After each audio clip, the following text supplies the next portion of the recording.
Sambil terus melajukan mobilnya dengan kencang, Reza meraih handphonenya dalam saku.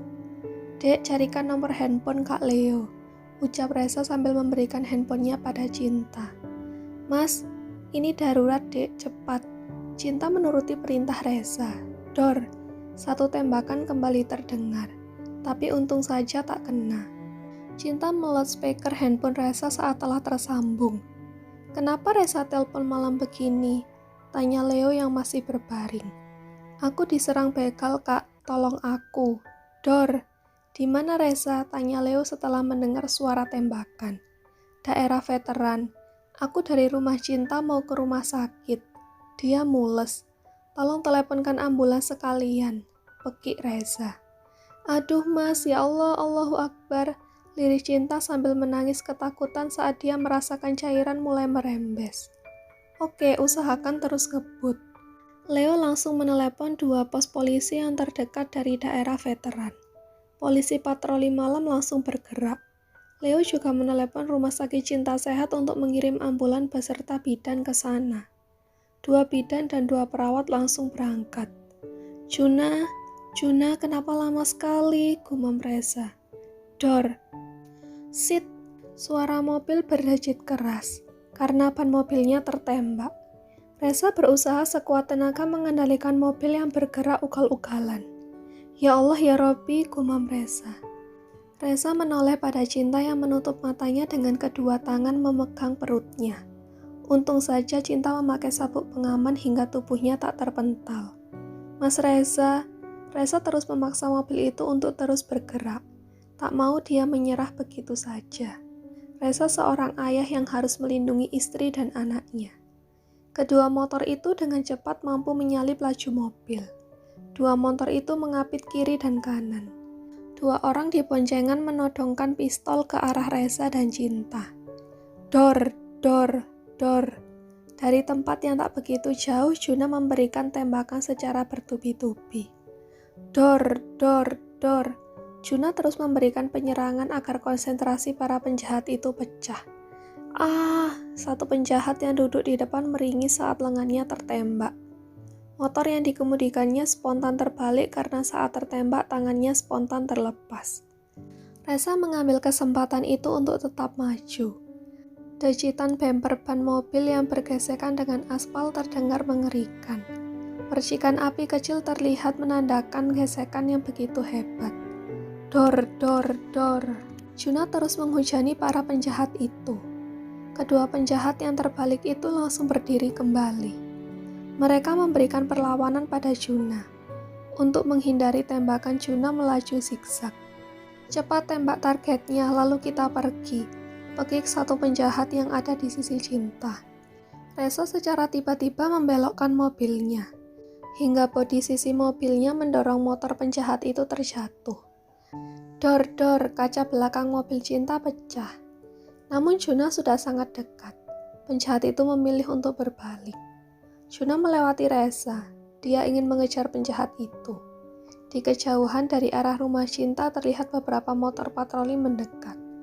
Juna memberhentikan motornya dan menembaki karena kedua motor penjahat itu ingin berbelok masuk hutan. Dor, dor, dor. Juna yakin ada penjahat yang tertembak kakinya. Dan motor mereka pun akan kesulitan berjalan karena mesinnya terus kena tembakan Juna. Juna putar balik dan membiarkan para polisi itu mengejar penjahatnya masuk hutan. Reza tak menghiraukan para penjahat itu lagi. Kini dia lebih mengkhawatirkan keadaan Cinta. "Mas, sakit. Sabar ya sayang, ya Allah tolong hamba." Reza membuka kaca mobil saat Juna sudah di sisi. "Cepat keluar Reza, mobilmu bocor, nanti meledak." "Tapi Cinta harus ke rumah sakit." "Keluar Reza, kataku." "Keluar," pekik Juna dengan lantang agar suaranya tak kalah dengan suara motornya. Reza menepi dan menghentikan mobilnya, begitu pula Juna. Dengan cepat Juna membuka pintu mobil bagian Cinta, dan Reza langsung menggendong Cinta. "Pakaian bayinya Juna di jok tengah," ucap Reza sambil berlari kecil menjauhi mobil yang bagian belakangnya sudah berapi. "Mas," lirih Cinta.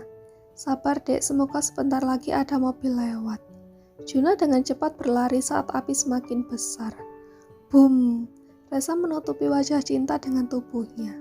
Beberapa motor yang bergerak dari arah kota melambatkan laju motor mereka. Penjahatnya masuk ke hutan sisi kiri, ucap Juna lantang sambil menunjuk. Suara sirin ambulan terdengar. Juna langsung memberi kode untuk menepi. Tak menunggu bidan keluar, setelah mobil ambulan memutar balik arah, Reza langsung menggendong Cinta untuk naik ambulan. Juna memasukkan tas pakaian bayi ke dalam ambulan lalu menutup pintunya. Ambulan melaju dengan Juna mengikuti dari belakang. Tarik napas panjang, Bu, ucap sang bidan agar Cinta lebih tenang. Satu bidan lagi mengangkat daster Cinta. Sepertinya bayinya akan segera keluar. Sakit, Bu, sakit, Mas, lirih Cinta sambil memegang erat tangan Reza. Sabar ya, Dek, wajah Reza memucat. Keringat sebesar jagung mulai mengucur. Lirih Cinta kesakitan. Cairan kental lebih banyak keluar. Ketubannya sudah pecah. Bayinya harus keluar sebelum ketubannya kering. Satu bidan mengetok ke depan. Kurangi kecepatan ambulan. Kami akan melakukan persalinan di sini. Reza semakin memucat. Diusapnya puncak kepala Cinta. Yang kuat, Dek. Mobil ambulan memelan agar guncangan tak terlalu kuat. Ada apa? Tanya Juna pada sopir ambulan. Bayinya akan segera lahir, dan bidan memutuskan untuk melakukan persalinan segera. Astagfirullahaladzim, ya Allah selamatkan ibu dan anaknya, lirih Juna. Jangan takut dan rileks saja, melahirkan adalah proses alamiah. Tarik napas panjang, lalu dorong, ucap sang bidan.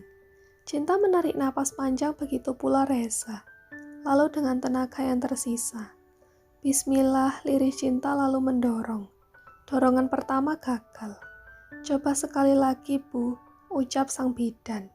Reza terus membisikkan kalimat zikir di telinga Cinta agar Cinta lebih tenang. Ayo, Dek, kau pasti bisa. Kau kuat seperti Sena, ucap Reza dengan tangis. Cinta menatap mata Reza. Dia tahu jika Reza pun panik, lebih panik daripada berhadapan dengan begal tadi. Mas, Adek tak kuat. Kau kuat, Dek. Ayo coba lagi. Hiks, hiks, hiks. Reza terisak. Sungguh pilu dia melihat Cinta. Jika saja sudah ada di rumah sakit, dokter akan mudah melakukan operasi.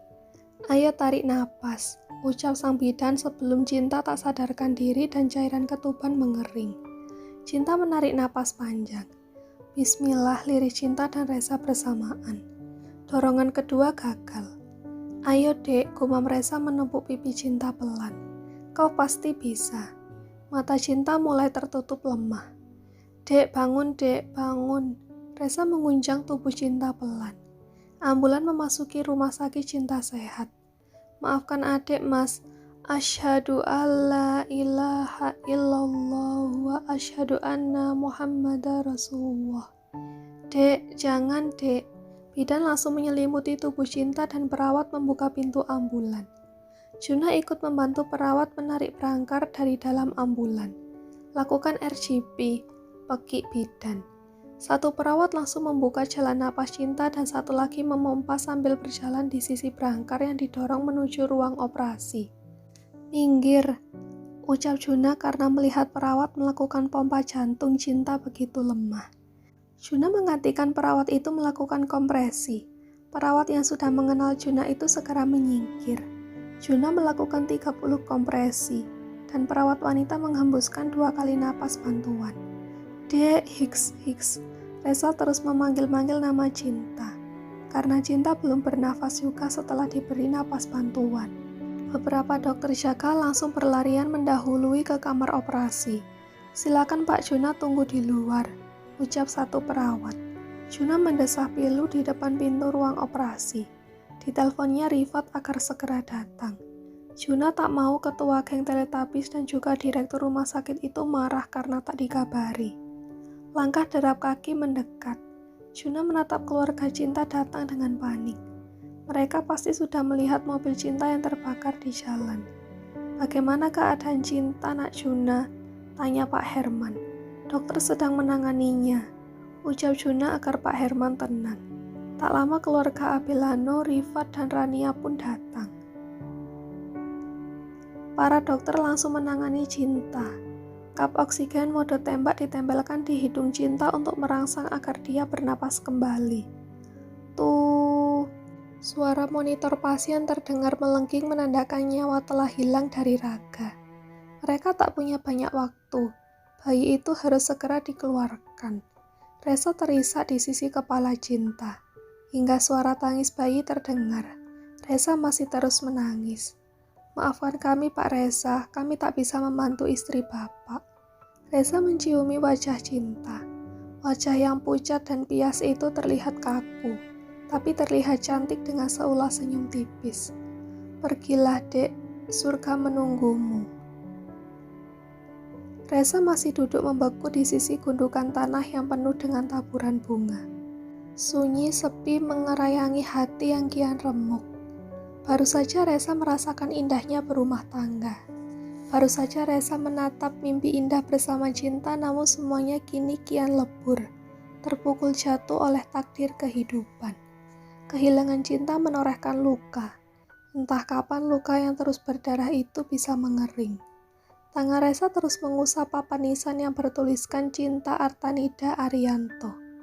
Terima kasih telah menemani Mas walaupun sejenak. Terima kasih telah mencintai Mas dengan begitu besar. Terima kasih telah memberikan Mas anak yang ganteng. Mas memberinya nama Reo Artavin Abelano. Gabungan nama kita dan Papa. Pergilah sayang dan berbahagialah di sana. Mas akan menjaga Reo dengan penuh kasih sayang. Kita terpisah oleh keheningan, namun keheningan itu tak akan mampu mengusir namamu dari dalam hati Mas.